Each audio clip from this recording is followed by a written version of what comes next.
I feel so strongly that I'm supposed to talk about the compassion of the Lord. And why don't you open, I think we'll start in John 11. Probably tell you a lot of the story. But this is the story of Lazarus' death. And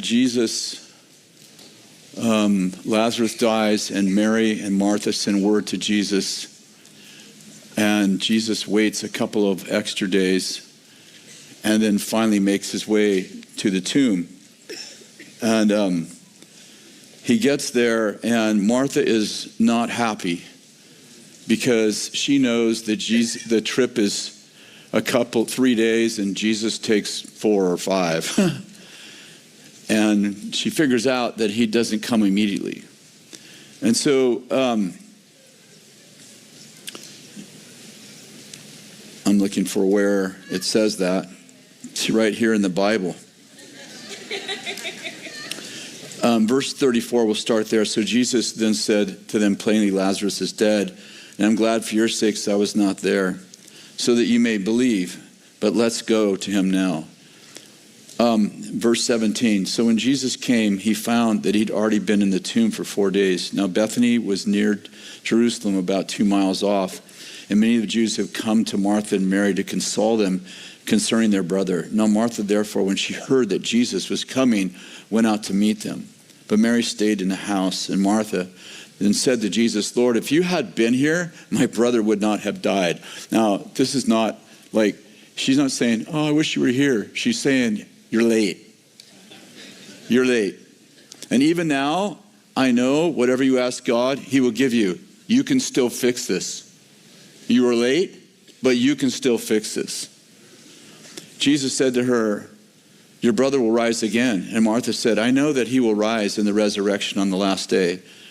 But Jesus said, I am the resurrection and life, and he who believes in me will live even if he dies. And everyone who lives and believes in me will never die. Do you believe this? And she said, yes, Lord, I have believed that you are the Christ, the Son of God, even he who comes in the world.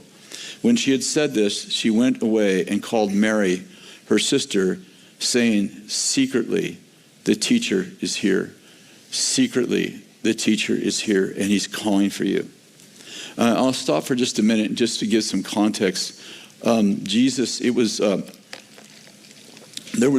in the Old Testament, there was 252 commandments if you added all the commandments up together, including like the 10 commandments and all the Levitical laws. There was 252 of them. But by the time Jesus walked the earth, there were 613. When Jesus talks about this to the Sadducees and Pharisees, how they've added laws, there were 613. Here's what's interesting for tonight. 90 of those extra laws were written against women. The Pharisees and Sadducees hated women. And so it was illegal in the days of Jesus to teach a woman the Torah. So she said, secretly, the teacher is here. Because Jesus had been teaching them. Did you notice that Martha said, I know that you are the resurrection and life? Where did she hear that? From Jesus. She's the first one to talk about the resurrection. Because Jesus had been telling them privately, I am the resurrection and the life. She said, I have, past tense, believed this.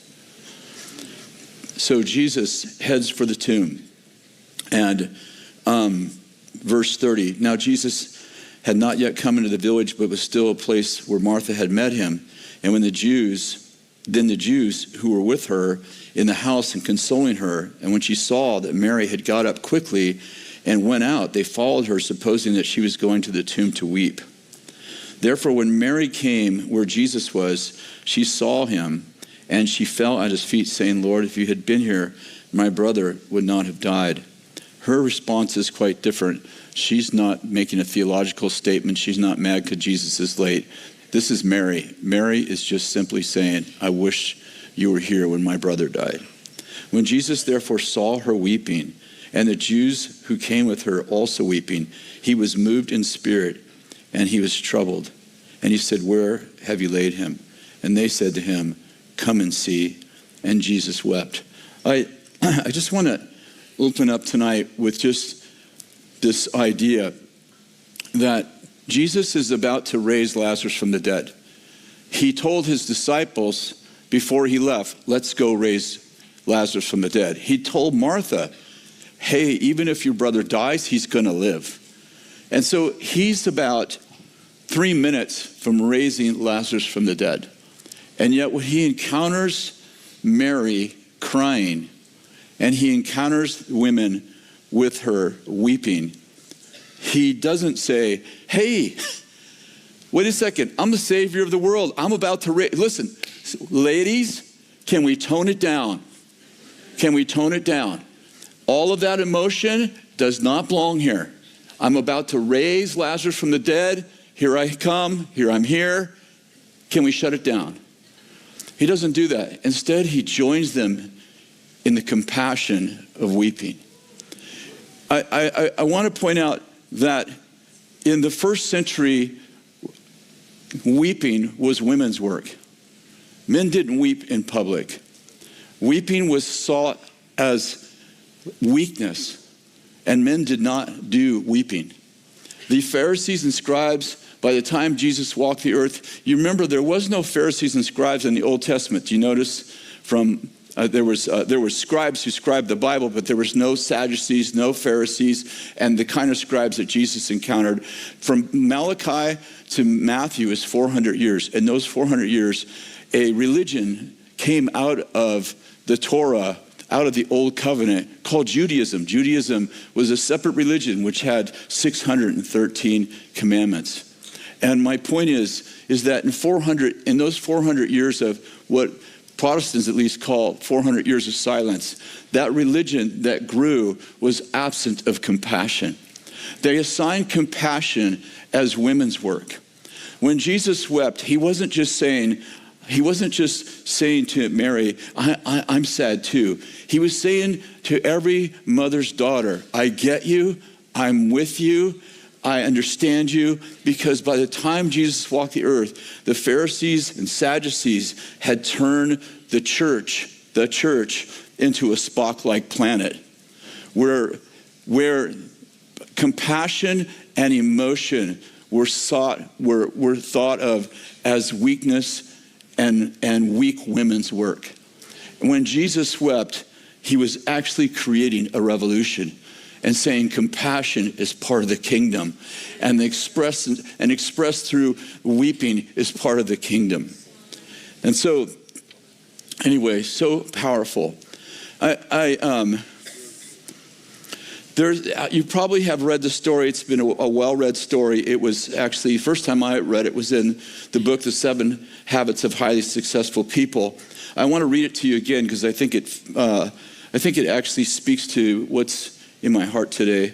I remember a mini paradigm shift I experienced one Sunday morning on a subway in New York. People were sitting quietly, some reading newspapers, some lost in thought, some resting their eyes closed. It was a calm, peaceful scene. Then suddenly a man with his children entered the subway car. The children were so loud and rambunctious that instantly the whole climate changed. The man sat down next to me and closed his eyes, apparently oblivious to the situation. The children were yelling back and forth and throwing things and then grabbing people's newspapers. It was very disturbing. And yet the man sitting next to me did nothing. It was difficult to not feel irritated. I couldn't believe that he'd be so insensitive to let his children run wild like that and doing nothing about it and taking no responsibility at all. It was so easy to see why everyone in the subway felt irritated. So finally, with what I felt like an unusual patience and restraint, I turned to him and said, "Sir, your children are disturbing a lot of people. I wonder if you couldn't control them just a little more." And the man lifted his gaze as if he'd come to consciousness of the situation for the first time and said softly, "You're right. I guess I should do something about it. We just came home from the hospital where their mother died an hour ago." I don't know what to do. I don't know what to think. And I guess they don't know how to handle it either.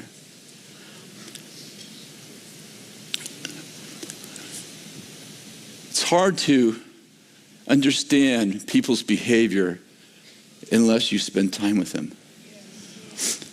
It's easy to misread a situation when you lack compassion.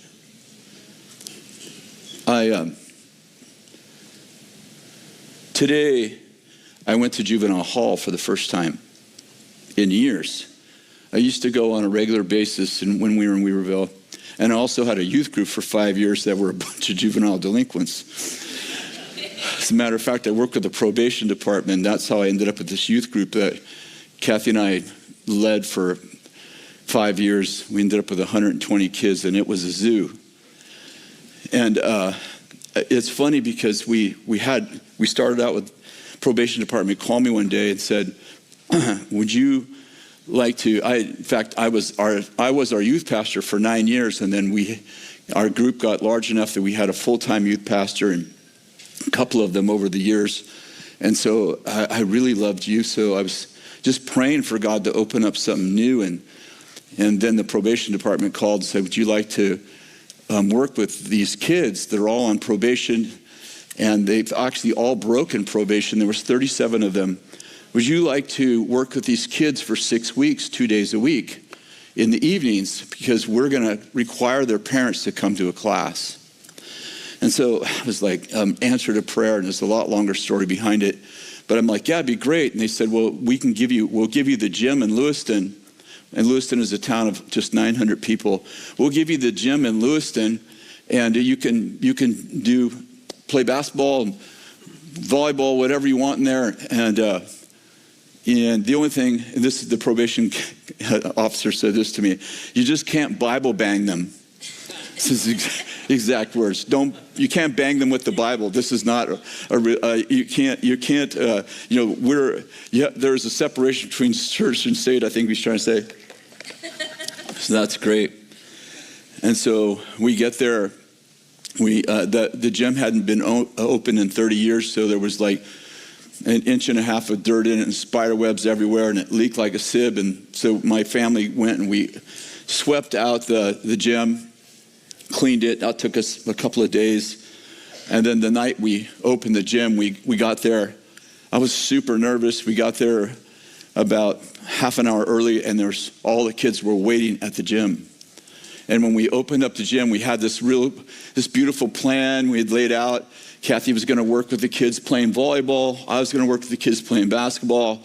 Then we're going to have a little halftime, and Kathy brought Coca-Cola, that is. Soft drinks. She'd baked a bunch of cookies. And we had this whole plan, how this was going to work. And we got there, and when we unlocked the door, the kids rushed in, literally threw the doors open, ran in the gym, and they were like completely out of control. All these kids were on probation. Kathy was like trying to hey, let's play volleyball over here. It was just a complete zoo. Within an hour, there was 3 fist fights. I broke up 3 fist fights. When I say broke up, I don't mean I talked to them because they weren't listening. I mean, I grabbed them literally and pinned them to the floor. We did that 5 times the first night, 3 times in the first hour. They were yelling obscenities at my wife and my kids. It was crazy. It was nothing like we expected. The girls were playing basketball, and guys would grab them by their bras and pull them off the court. And I was like, this was like nothing like I expected. And on the way to the gym, I had an encounter. And in the encounter, the Lord gave me this message in about 20 seconds. He gave me a story. And remember, I couldn't use the Bible. That was my agreement for 6 weeks. The Lord gave me this story about the restoration of virginity. Now, I'm glad he gave me the story before I got there, because I would have never thought to give this message the first night. So we get to halftime, And when we go to take a break, they're like, what the F? That was their favorite word. They didn't use F. And they're like, why are we stopping? We want to play basketball. Duh. And then Kathy brought out the Coke and the cookies, and that sort of lured them to these picnic tables that we had set up inside the gym. And so they sit on the picnic tables, and they get their refreshments, and they consume those in about 5 minutes. And I start telling the story about a man. It's in the book Moral Revolution if you ever want to read it, about this man who, well, the short story is, and so it doesn't take so much time because it's about a 20-minute story told well, about a young man who finds a ring for the woman of his dreams. And he sees her in the diamond, and he's 15. And he works for that ring until he graduates from high school. When he graduates from high school, he pays for the ring for the woman of his dreams. He doesn't have a woman yet, but he's seen her in the ring. He's seen her in the diamond. Then he goes to Vietnam, and he puts the ring in his helmet because he doesn't want to lose it. And he ends up in Vietnam, and he's in a firefight, and he loses the helmet in the middle of the battlefield. And he goes back for the helmet, and when he does, he gets shot, and he ends up in the MASH unit, and they don't know if he's going to live. And when he wakes up, he sees the woman of his dreams, which he's seen many times in the diamond. The short story is, he marries her, and at the honeymoon night, he gives her the ring that he worked for 3 years and gave his life for in the battlefield. And in the night after the honeymoon, she loses it at the beach. Now, this is a much more dramatic story when it's told well. They're listening to the story, and about 5 minutes in, they finally get completely quiet. And then I go through this whole thing and everything, how he works for this ring, fights for it, and then she loses it at the beach. When I say she loses it at the beach, they all go, oh, like they got into the story. And then I say, the ring. Oh, then the girl's name is Maria in the story, and I say, and Maria said, don't worry, Johnny. My parents are rich. They can buy me another ring just like it. And I say, what Maria didn't understand is that the value of the ring wasn't in the gold and the diamonds. It was in the blood, sweat, and tears it took to get the ring from the battlefield all the way to the honeymoon suite. So that night he lay with his lover, he had something to give her, he had to fight to keep. And then I said, and the ring is your virginity. And the reason why you have a sex drive years before God wants you to have sex is because the value of your virginity is in the blood, sweat, and tears it takes to get your virginity from the battlefield all the way to the honeymoon suite. So on the night you lay with your lover, you have something to give him. You had to fight to keep. You could hear a pin drop, and all of a sudden, the kid who had instigated most of the fights in the front row, he says, no one effing ever told me about this. And he starts sobbing. I looked up, and every kid, all 37 kids, were sobbing. The floor was soaked wet. And the girl, who was the most seductive in the room, she said, no one effing ever told me about this either. And they began to sob, and pretty soon, 37 kids on the benches were sobbing over no one told them that their virginity was something to be valued and to given and to be fought for and to be given away when they get married. And those kids became my kids. And when 6 weeks were over, we stayed there for 5 more years. We adopted our oldest son out of that group. That group grew to 120 kids and 2 times a week. And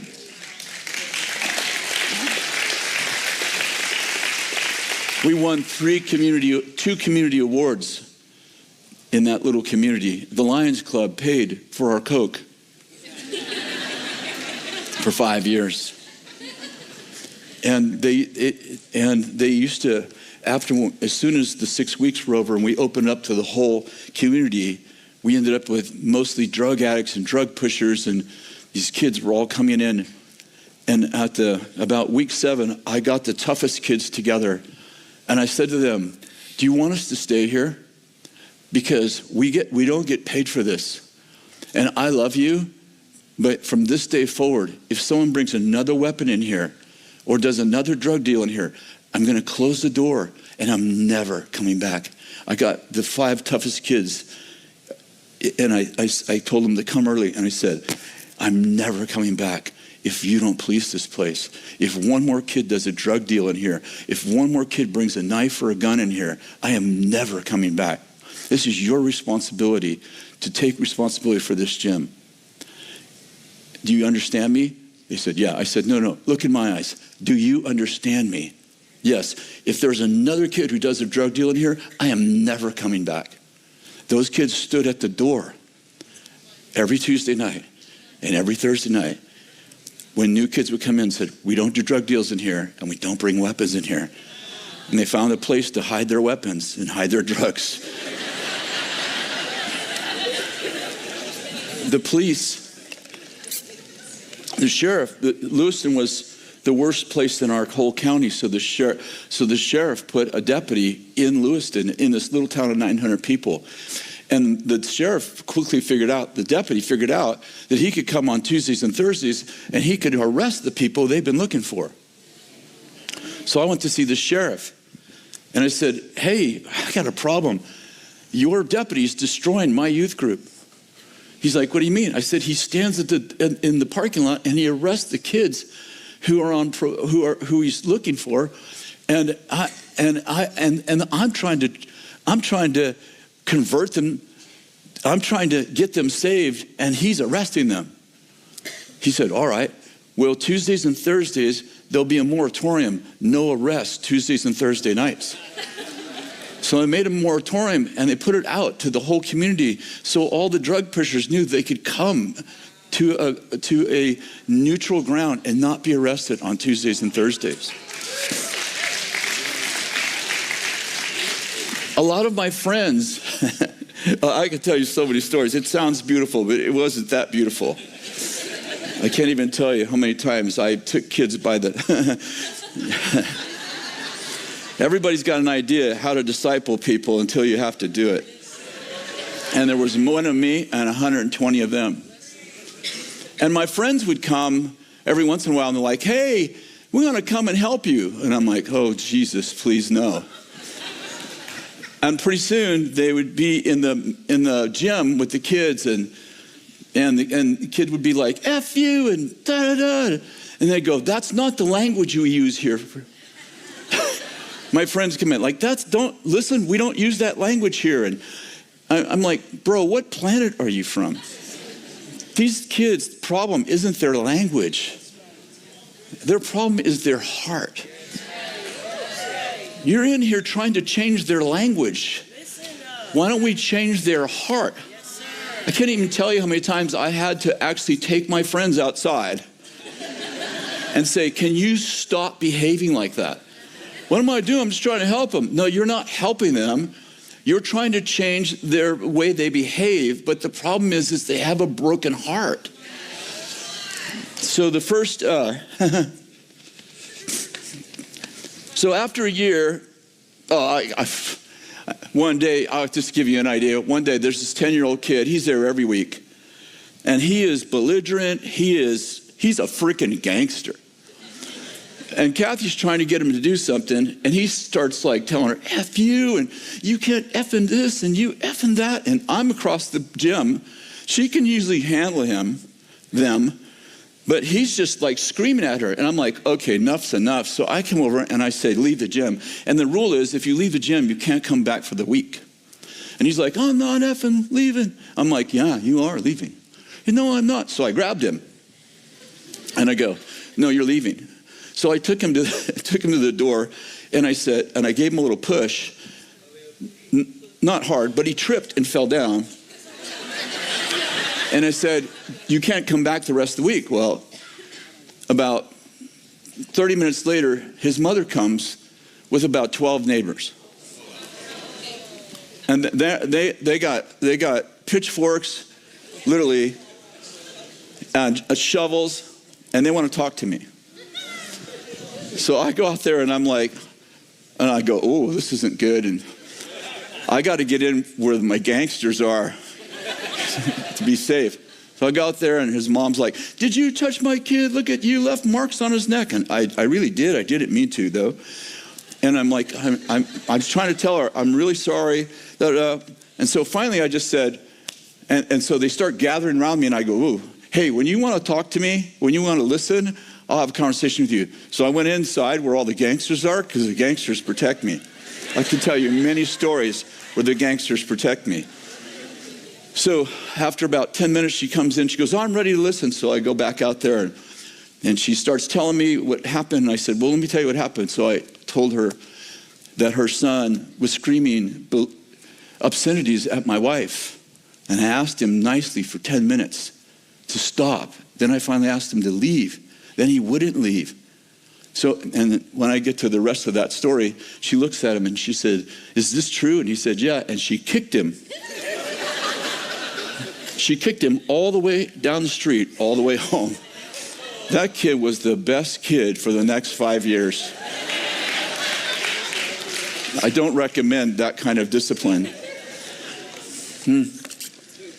After about a year, I thought, I gotta do something. I gotta build a plan to work with the parents, because here we are for 2 hours twice a week, and this is not working. I need to build a connection with the parents. So I said to the kids, listen, I want to go home and meet you. I want to go to your house.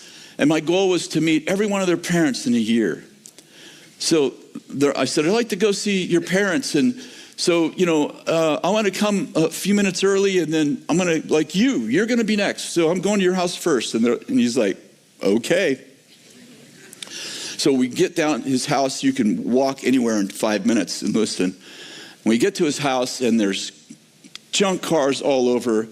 The front door's open. There's marijuana smoke coming out of the house. The windows are all broken out of the house. And I got some anxiety. And we enter the house, and his mom's completely dark house with a needle in her arm.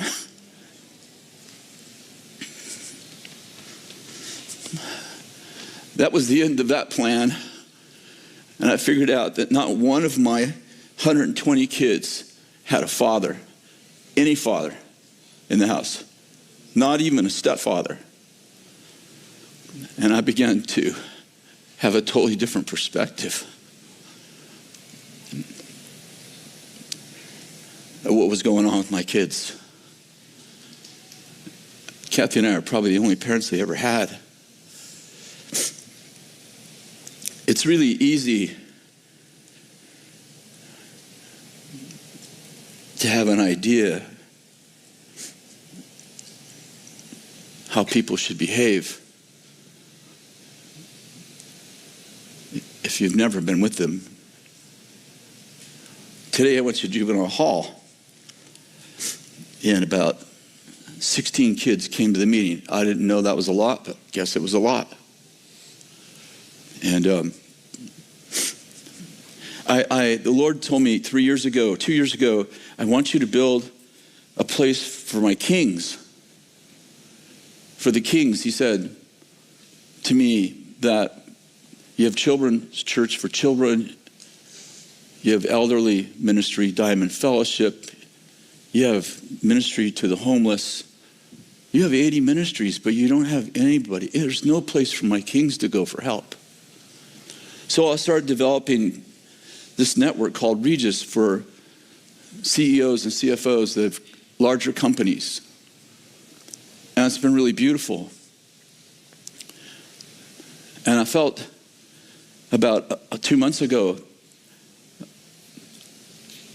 that I was to go visit the juvenile hall. And I was like, all right, well, we have great ministry there. I don't even know, I'm 70. I don't even know what I do in there. And I got in there today, and I found some more kings. I found some more kings. I found some Josephs in prison. And I told them my story, and at the end, I asked them if they wanted to receive Christ. 15 of them raised their hand. I'm sure it's beautiful.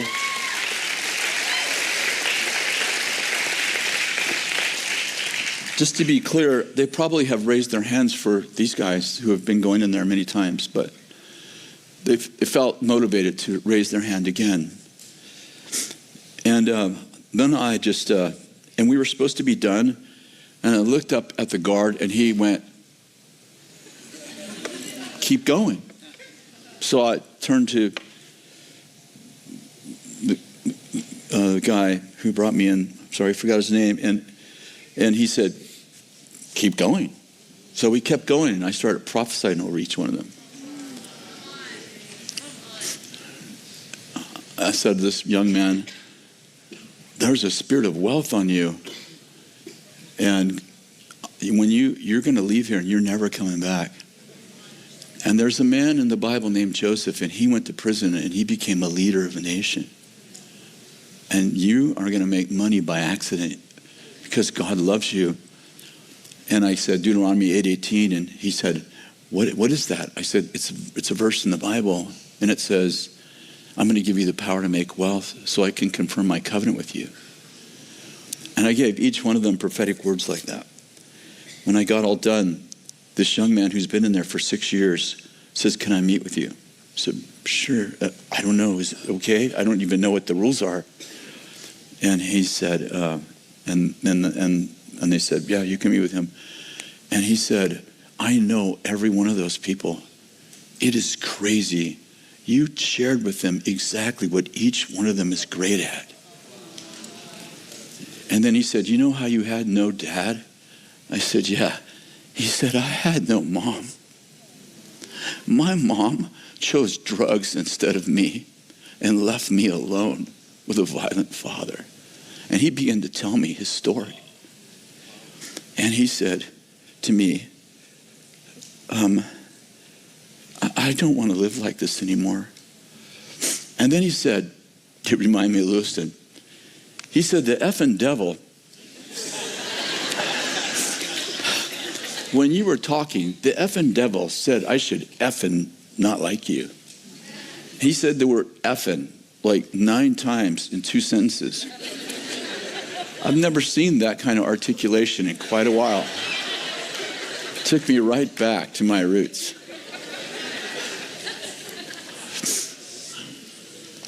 And he said, the whole time you're talking, this voice said, effing hate him. Effing hate him. And he goes, and I realized that the devil was trying to get me to hate you because he knows you have something for me.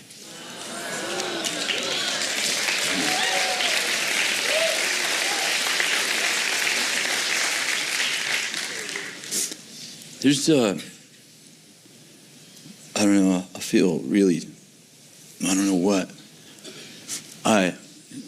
When I left there, I was driving home and the Lord said, remember I told you to build a network for kings? I'm like, yeah. He goes, well, several of them are in there. Several of the kings are in there. I told him, I said, when you guys get out, you're going to come to school ministry. I'm going to pay for you to come. They're like, okay. This one kid got up 3 times or 4 times. He couldn't stay in. He was really tormented. So when I get all done, I said, can I pray for you? He said, no. I said, okay. That's cool. So then I prophesied over all the other kids, and he's like, how about me, you know? Bro, you said no. Well, you can tell me what you think. So I gave him this powerful word. And I said, can I pray for you? He's like, oh, I don't care. I prayed for him. He was just like so touched. I said, can I hug you? He's like, okay. And I went around and I hugged every one of them. When I went to let go of about 8 of them, they didn't want to let me go. And I remember Lewiston. I remember those kids.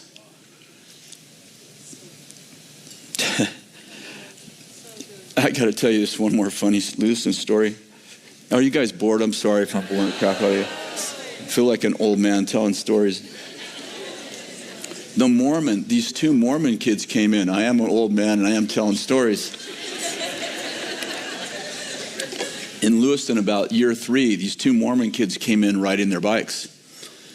And and they both have white shirts on with ties. Now, they're either like doctors or they're Mormons. And nobody wears ties in Weaverville, in Trinity County. So they come in and they get off their bikes and they say to the kid, and everyone's, doing their thing. And they're like asking around, like, who's in charge here? So one of the gangster kids, like, he's in charge. So they come over and they go, we're going to shut this place down. And I'm like, oh, bro, you should not have come in here. And they both start yelling at me. There's a separation of church and state, and I hear that the county gave you this building to use for free, and you're bringing religion in here, and that's not legal. And they got about that much out, and my gangster kids come around him. Like, these are the kids who police the gym. You would not want them. Meet them in a dark alley. And they go, get the F out of here. And I just walked away while they dealt with them. Last time I saw them, they were throwing their bikes out on the street. They never came back.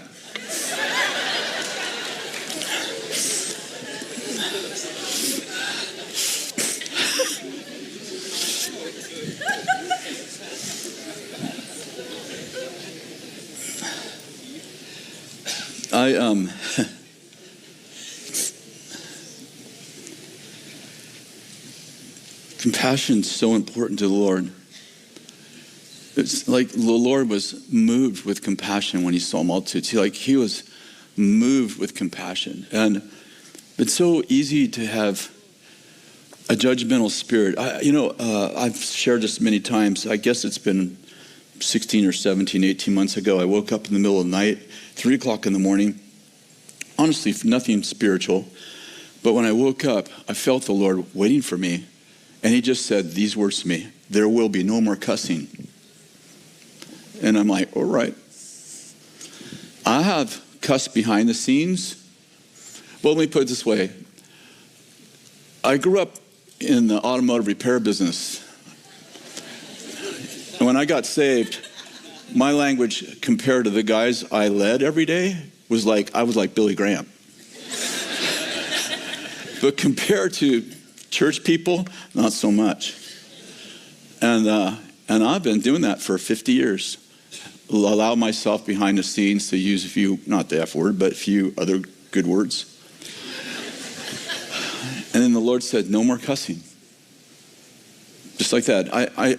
I'm sure he didn't like it the whole time, but I have to be before the Lord. He never told me no more cussing. But that night he said no more cussing. And that was it. You know what's happened in the last 4 months? It really bugs me when people cuss.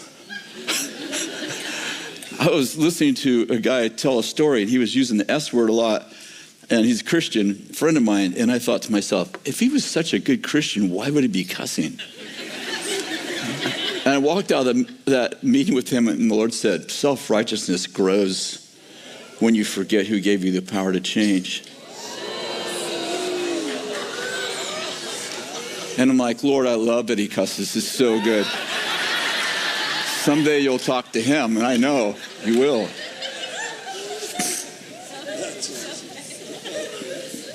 The story at the woman at the well is the woman caught in adultery. I think Bill told that story. I don't know. You told that at the conference, I'm pretty sure, sometime recently. And, the woman's caught in adultery in the very act, and the Pharisees bring her to Jesus and say, the law says she should be stoned. What do you say? And, he doesn't say anything. And they're pressing him. Hey, the law says she should be stoned. What do you say? And it says he knelt down and wrote in the dirt. And this is not original with me, but I think he was writing the names of the Pharisees' girlfriends.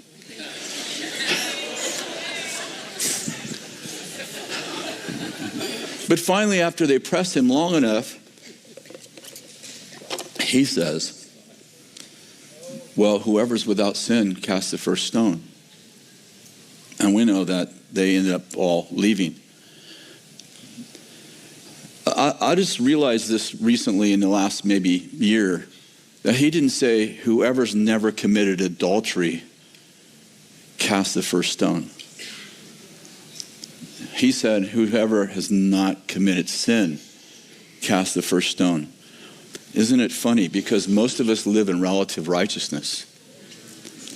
I'm better than the woman, therefore I'm clean.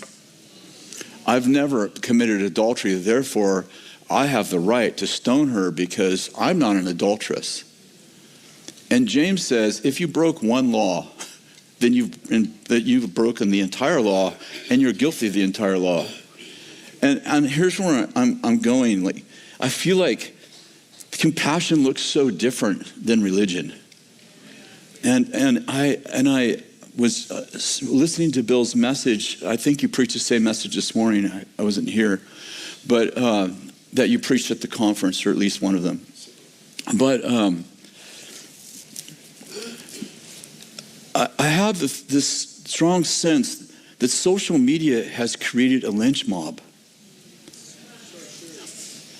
And we have this idea that when somebody fails, they should be punished. And if they are not punished, then you are actually not caring about the victim. And if somebody fails who's a minister, then they should be locked away forever. And if you knew that there was something wrong with them, and somehow you didn't tell everybody immediately, you should be locked up with them. And it reminds me of my friends who used to come to the gym. And I think, I don't know if anyone remembers, but Jesus chose Judas. And he knew that the Bible says he knew that he was a traitor and that he was a thief. And he sent them out to heal the sick, raise the dead, and cast out demons. I don't know if you know where I'm going. And have you ever thought about why Jesus made Judas the treasurer of the Jesus Christ intergalactic ministries when he knew he was this thief? Why not make Matthew? I mean, Matthew is the IRS guy. He dealt with money before. And he seems to be converted. So it's probably a good choice. But he makes Judas the treasurer. Have you ever thought about that? Does it bother you? Lord, if you know he's stealing and good people have given you money, why wouldn't you be a little bit more, studious?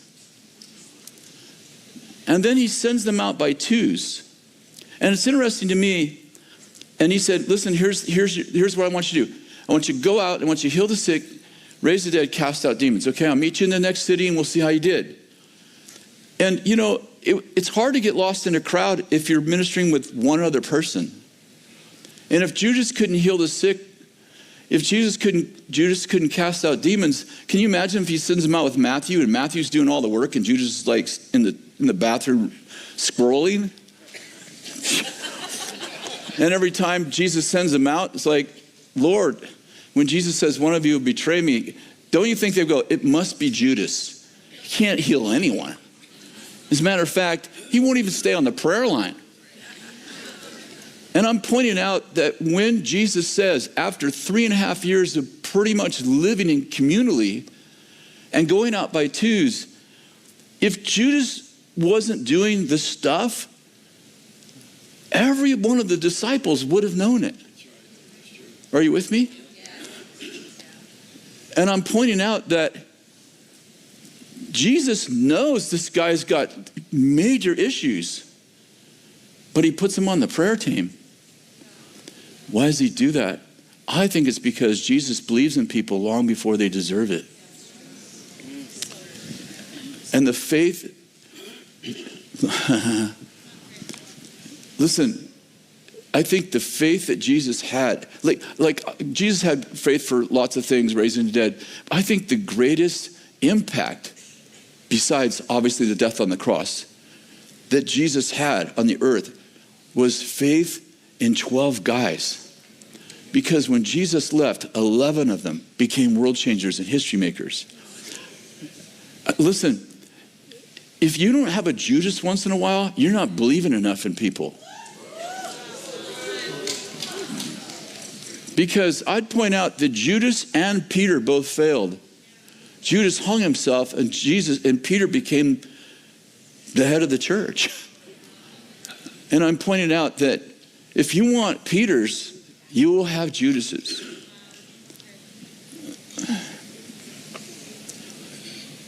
I don't know about you guys, but the Apostle Paul, he was a murderer. And then he had an encounter with God. But remember this, he wasn't like a business guy who became a Christian and had this story, like I was in business for 20 years and then I received Christ. No, he was already a religious leader. And then he had an encounter with the Lord in which, he heard a voice, saw a light, his eyes were blind and they were healed. And then immediately he goes out doing what he did already for 20 years, preaching. Are you following me? And he ends up writing 13 books of the New Testament. And I'm pointing out that in the 21st century, that would have never worked because we would have had all his social pages of when he was posting all this stuff against Christians. And then all of a sudden he gets converted. We're like, we're never going to trust him for like 28 years. And we're going to put him in spiritual purgatory until he has 10 years of experience that he has repented. And I'm just pointing out that it's easy to love someone when you get 2,000 years from them. Okay, well, I don't know about you, but Solomon didn't end so well. And we still read his 3 books. In fact, we read Proverbs and we go, look how wise Solomon is. And I'm like, do you know that Solomon actually wrote Proverbs and a bunch of Proverbs was like, be careful of the seductive woman. Then he wrote Ecclesiastes after he was seduced. Proverbs 31 says, be careful that you don't give your heart to women. Be careful that you don't drink a lot of wine and lose. And what did he do? He married foreign wives and followed their gods. And we still think Solomon's the wisest man who ever lived. And we still read Proverbs, Ecclesiastes, and Song of Solomon. And even though the man failed, we acknowledge that when he walked with God, he did amazing. He did stuff that got in the Bible. Are you with me? And David became an adulterer and a murderer. And in the New Testament, Jesus said, David is a man after my own heart. And I'd be like, guilty by association. I mean, seriously? How about Bathsheba? How about Bathsheba? How about Uriah? How about Bathsheba's husband? I mean, you took his wife and then you killed him. I know, but he still loves me. I just want to point out that the Lord has a very different view of sinners. I heard Bill say it, and I've said it too, that in Isaiah 61, the Spirit of the Lord God is upon me, for the Lord has anointed me to preach the good news to the afflicted, to bind up the broken heart, speak release to captives, and freedom to prisoners. I've always been taken by the fact that God loves the captive. He wants to help the captive, the victim, but he also wants to help the prisoner, the victimizer. And if you help the victim, I heard Bill say this this week, I think, if you help the victim, everyone celebrates it, but if you help the victimizer, everyone thinks you don't like you're not taking care of the victim. But I'm like, the Lord does both. Like, the gospel's not just for the victim, it's for the victimizer. It's for both. Jesus, and by the way, just to be clear, like, we have to take care of victims better than we've done. We have to take care of children, women. We have to make sure that people, especially in every culture, but in religious cultures, in our culture, we have to make sure that whistleblowers get heard and that they don't get shut down. And all of these things are really, really important. And Bethel has done some really good things in the last couple of years as we're learning and growing. And there's this, all this is true. At the same time, the idea of that the only person the Lord's trying to help is the victim. I'd like to point out that I just met 17 of those today. And when you start hearing their stories, like, many of the victimizers were victims. And you listen to their story. I had 120 of them for 5 years. I tried to go to their house. You want to talk about why they behave that way? They're angry, they're bitter, they've been mistreated. Many of them were given into, I have stories of people very close to me that their mother sold them for drugs sexually at 13, 14, 15. Someone very close to me, her mother would sell her for drugs, and a very broken woman. And when you start walking with people, you start to have an idea. It's like the victimizer was often, not always, someone who was victimized themselves. Child molesters, very often, in fact, I think the statistic is over 80% of child molesters were themselves molested. And you start understanding, like we need to protect children from child molesters, 1,000%, 2,000%. Somebody touches one of my grandchildren, we're going to have a conversation that's going to be out back somewhere. But my point is that Jesus loves the victimizer and the victim. He loves the prisoner and he loves the person who is captured by them. I'll finish with this story. Many, many years ago, my son married this wonderful and beautiful woman and had 3 kids with her. And then through some circumstances, she got pregnant with another person's baby, and there's a lot of brokenness, and it ended their marriage. And it was super difficult. And because this is a public stream, I won't give you the details, but it was really hard. And when somebody does that to your family, especially as a father, there's a protection thing that happens. There's a compassion and it's hard to explain if you haven't been there. But I'm a pretty protective person. No, that's not true. I'm a very protective person. I grew up watching my mother be beat when I was 7 years old and begging my father to stop as my mother screamed for help, and I sat at their bedroom door weeping and begging him to stop beating my mother. I grew up hating both my stepfathers. I used to lay awake at night before I was saved and think of ways to kill them. I should have been in that juvenile hall if I didn't meet Jesus Christ. And I told them that today. My bitterness was growing every day. I was in fist fights because I was an angry boy, not for what was not for what I had done, but for what was done to me.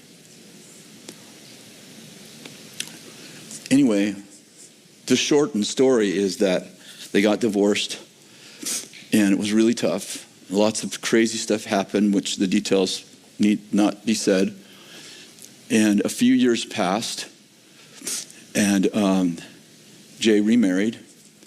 Beautiful, amazing. Lauren has changed our family. I woke up in the middle of the night 7 years ago with this overwhelming gratitude for this woman who was willing to take on 3 half-grown kids and didn't need to do that. And I just turned to Kathy and said, I'm going to go buy Lauren a car. She's like, what? I said, I just feel like I need to just do something, so say thank you. She's like, you said thank you. I said, no, I want to say thank you. You know, you get just overwhelmed with gratitude for someone. You watch her just, this young woman take on these 3 kids and become their mother in a broken home and didn't have to do any of that. And anyway, a few years passed and a lot of stuff was happening, and his first wife began to be very repentant. And a few years later, and so we began to reconnect, and as a family reconnect, and a few years later she got married. You know who married her? I did. Kathy and I did the wedding. Jay was in the wedding. The kids were all in the wedding. I think the dog was in the wedding, if I remember. And I did the wedding. It's one thing to talk about the spirit of reconciliation. It's easy to have an opinion when you're not in the trenches. It's easy when you don't go to the juvenile hall or you don't know any gangsters. It's easy to have an opinion about how we should punish these victimizers. Then you sit in a room with them and he goes, Mama left me at 3. Tears pouring down his face. She chose drugs instead of me. And then he said to me, how do I stop hating? How? Teach me. Can you teach me how to stop hating? Of course, I don't even know what his crimes are, but I can imagine. Because I was a boy who hated. And I was a boy who was angry. And I was a boy who wanted revenge. I lived for revenge for a long time. Oftentimes, the victimizers have been victimized themselves. We take strong stance because we actually don't know what we're talking about. And we want to punish everybody. And I'd point out a good part of the Bible was written by people who deserved judgment and received mercy instead. I don't know, anybody read the first 5 books of the Bible? It was written by a murderer. His name was Moses. Pretty hard, if you stop and think about it, if you're a Christian, to not believe in the redemption of victimizers. Pretty hard. You got to be pretty stupid.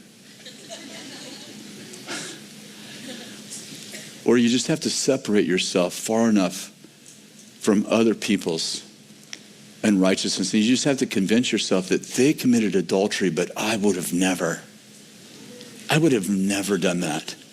I would have never done that. I'm a better person than they are. And I'm like, I don't know. Have you ever grown up with a drug addict mom or dad who beats your mother in front of you while you try to stop him at 7. I don't know what that does to you.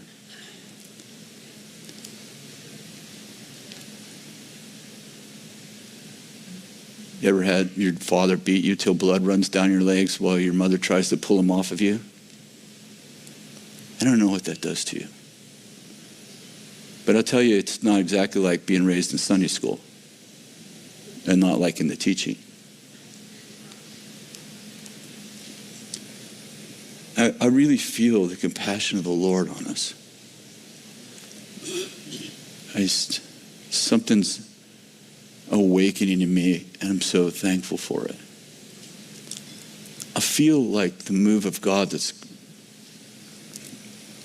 going on our land, it needs to awaken compassion in us. I won't read it to you, but I was just looking at my notes on compassion that I wrote 2.5 years ago, or 2 years ago. And I was coming back, and I wrote in my notes. I wrote these notes the day I was coming back from Brazil. And when I was coming back from Brazil, I fell asleep on the plane. I had a dream, and in the dream, the Lord was crying. He was weeping over the immigrants in our country. And the Lord said to me, "I have compassion for the immigrant. Be careful how you treat them." So you can be legally right and compassionately wrong. I feel like this is kind of dumb that I have to say this, but I believe in legal immigration. I believe we shouldn't let immigrants in our country that don't come through legally. I believe in all of that. I believe that we created a crisis by doing that. But the Lord still has great compassion on people who fail, and people who are running from cartels, and people who are trying to, isn't it beautiful in one way that we don't have to put up walls to keep people in our country?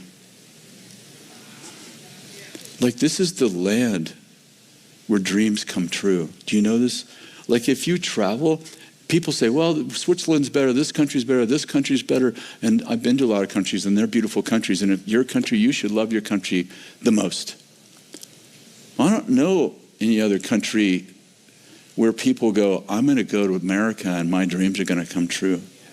And of course, people who are oppressed are trying to come to a place where their dreams can come true. I just don't want to become a part of the mob. I don't want to be the political guy. I don't want to be the Republican guy. I don't want to be the Democrat guy. I want to be the kingdom guy. My loyalty does not to, I'm just to be really honest, I don't have a loyalty to a party. If you don't like that, then you won't like me. Because I believe that part of what we do as a church is we speak the truth no matter who we're speaking it to. I'm very concerned about the way we treat the immigrant.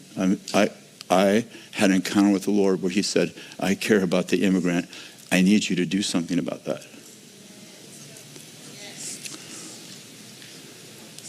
God cares about victimizers. He does.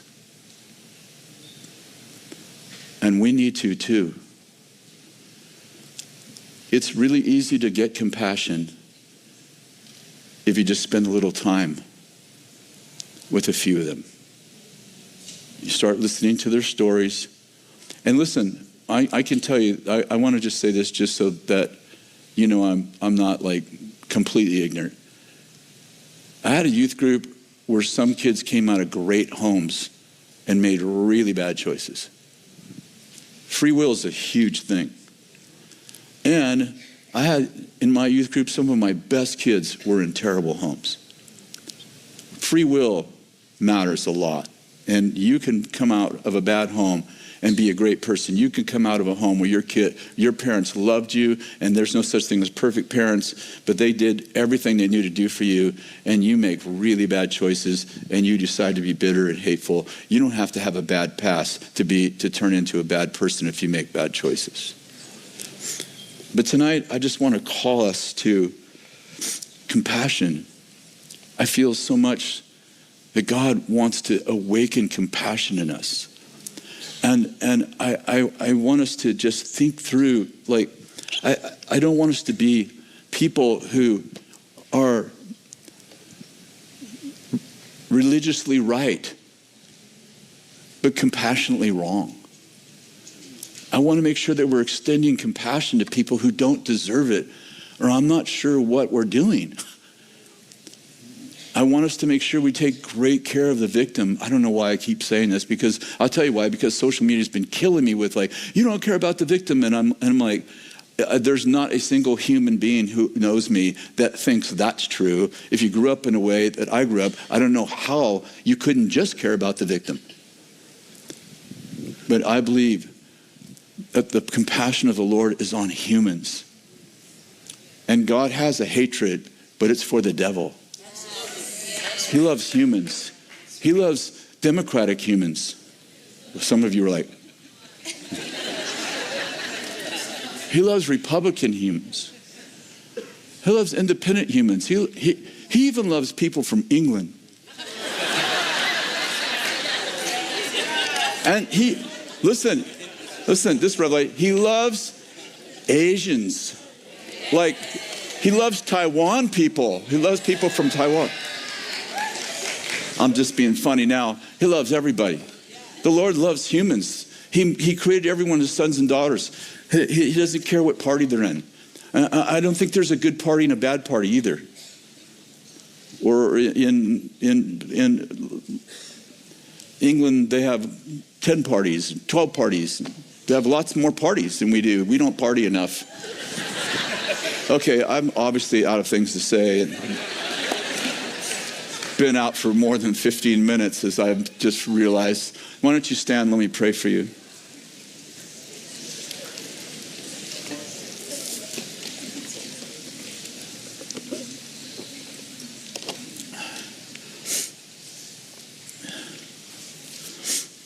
I'm reminded of Joshua goes to Jericho, and God's given him this assignment, like, take Jericho. And Jericho's a double-walled city. It's impregnable. It's impossible. And he gets up early because he's full of faith, but because he's stressed out.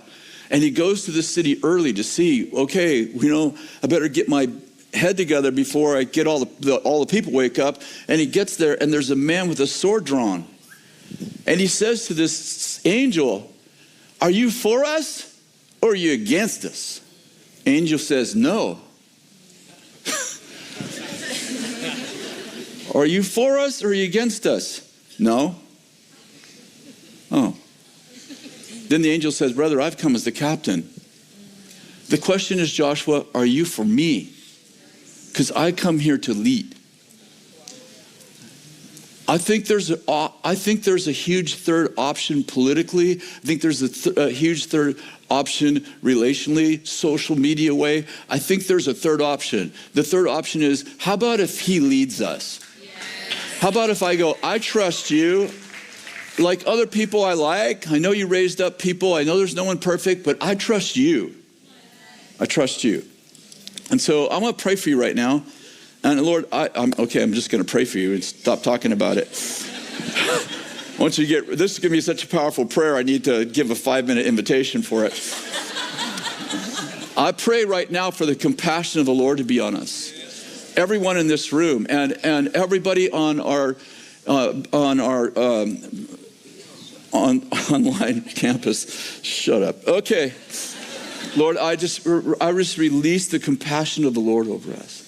God, I pray that you would give us compassion for broken people, no matter their condition.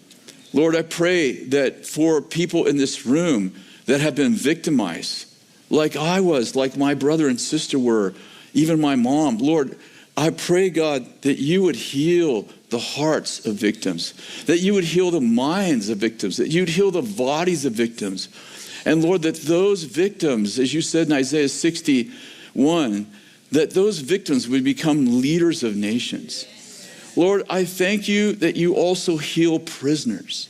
I thank you for those boys I met today, God, that their stories, that they, most of them victims themselves, Lord, I pray that you would heal hearts, that you would take away hatred and bitterness and murder, God. And I pray that you would transform them, God, as you did with me, that as you've done with so many of us in this room, God, that you would take the victimizer and you would cause them to be great fathers and mothers of nations, Lord. I pray that you would heal the brokenness. Lord, I pray tonight for I pray for the immigrant. I pray, God, for the immigrants that are afraid and that are feel scared, don't know what to do. Lord, I pray for the compassion of the Lord to be in our country. God, I pray for a third option. I pray for a better option, God. I pray for a way, God, to treat them with honor and integrity as we build walls of justice, that we would also sit on a mercy seat. And I pray, God, that you would give our president wisdom, that you would give our governor wisdom, God. I pray that they wouldn't be caught in the political upheaval. They wouldn't be pawns in a political ploy, but Lord, they would be people who need to be loved, and some need to be deported, and there's all so complicated, more than any of us in this room probably understand. But Lord, I pray that you would extend wisdom to our country, that you would extend wisdom to our governor, to our president, to our mayors, and to our city leaders, and how to deal individually with these people who have in some way failed. And I bless, God, what you're doing in this room. In Jesus' name. Thank you so much for listening. God bless you.